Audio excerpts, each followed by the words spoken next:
Bonjour et bienvenue dans ce cours qui s'appelle « Repérer des nombres entiers sur une demi-droite graduée ». Alors, qu'est-ce qu'une demi-droite graduée? C'est une droite, comme tu le vois ici, avec les petits traits qu'il y a dessus. Et donc, on va pouvoir repérer dessus des points, c'est-à-dire qu'on va marquer des points sur cette demi-droite. Et puis, comme il y aura des petits traits, on appelle ça gradué. Donc, comme tu le remarques ici, on a posé le 250, le 350.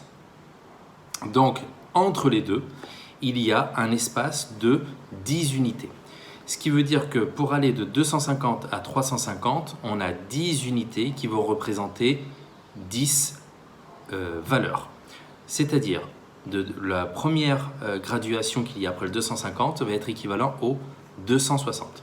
Après le 260, ce sera équivalent au 270. Et ainsi de suite. C'est pour ça que le 280 est placé à cet endroit-là.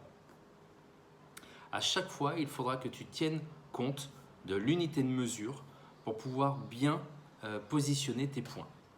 Donc, on va faire un exercice. Donc, ici, tu as deux demi-droites et moi, je te demande de trouver quel nombre il y a au niveau des graduations. Alors, pour cela, il y a quand même des indices. Quand tu regardes dans la première, il y a 490 et 497 qui sont l'un à côté de l'autre. Donc, tu vas pouvoir trouver facilement quelle est l'unité à chaque fois entre chaque graduation. De même, en dessous, entre 844 et 845, il y a donc une unité, donc tu sais quelle est la graduation de celle-ci. Donc effectivement, en haut, c'est 7, donc tu vas pouvoir tous les combler, donc 483, 504, 518, 532. Et en bas, c'était 1, donc tu peux tous les mettre, 838, 839, 840, 841, 843 et 847. Maintenant que tu as tout compris, entraîne-toi en faisant les exercices ci-dessous.